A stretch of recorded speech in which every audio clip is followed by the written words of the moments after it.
We have now seen how the carbon dioxide in the blood is expelled and how the blood is oxygenated in the alveoli in the lungs. Yet there is a considerable distance between the alveoli and the other tissues of the body. Furthermore, transporting oxygen is a process requiring the greatest sensitivity. This resembles carrying this crystal glass you see in my hand and trillions of others like it to the other end of the world without breaking them. How is the oxygen to be carried that distance? The answer appears in another miracle of creation.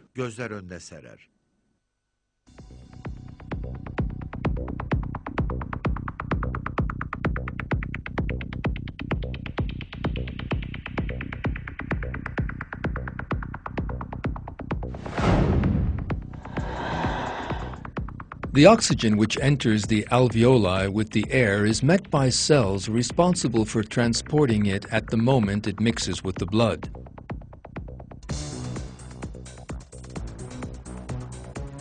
These are the red blood cells.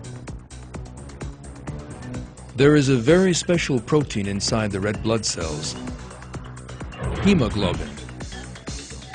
Every single red blood cell contains some 250 million hemoglobin molecules. This protein, called hemoglobin, is a marvel of creation, specially designed to take up oxygen. It contains 4 iron atoms.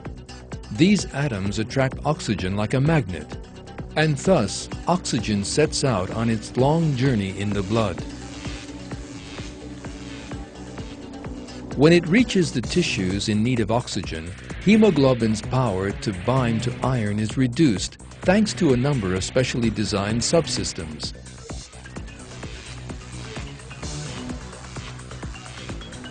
The oxygen is thus released from the hemoglobin in the red blood cells and delivered to the cells which need it. The carbon dioxide produced by the cells is again transported to the lungs by the hemoglobin and complex systems. The carbon dioxide carried to the lungs is discharged from the body here. This exchange of oxygen and carbon dioxide continues every second all through life.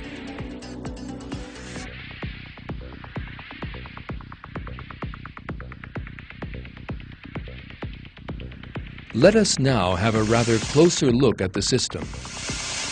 The hemoglobin molecule is a protein made up of 564 amino acids. In the central region are 4 iron atoms responsible for the transportation of oxygen. Hemoglobin's 3-dimensional structure and amino acid sequence have been specially designed for the transportation of oxygen.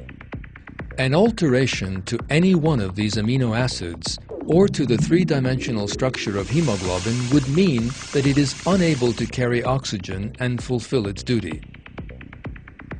Yet, as well as hemoglobin, the subsystems that work with it also possess a flawless design. For instance, hemoglobin and oxygen establish a powerful bond when they come together in the lung. Yet this bond weakens at the tissues which stand in need of oxygen, and the oxygen is released from the hemoglobin.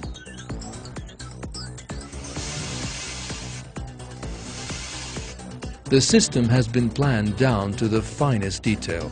If the bond between oxygen and hemoglobin in the lung were not sufficiently powerful, then the oxygen would not combine with the hemoglobin, in which case it could not be carried to the tissues which need it. Those tissues would start to die.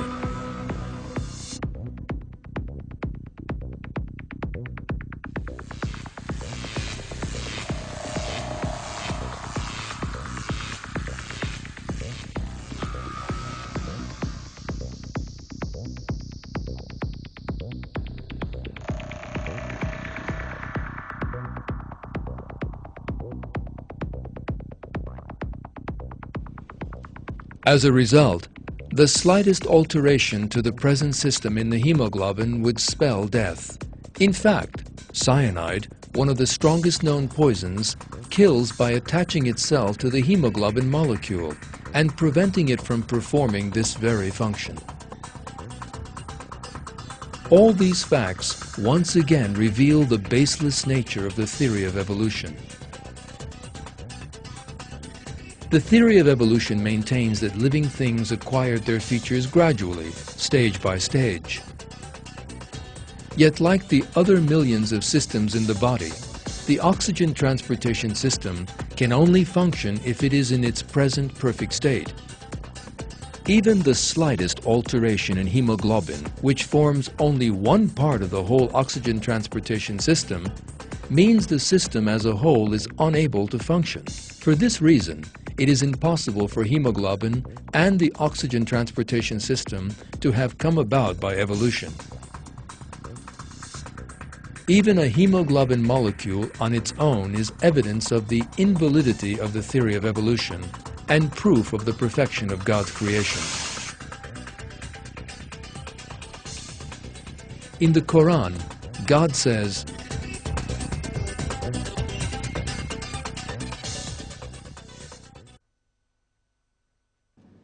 "And in your creation and all the creatures He has spread about, there are signs for people with certainty."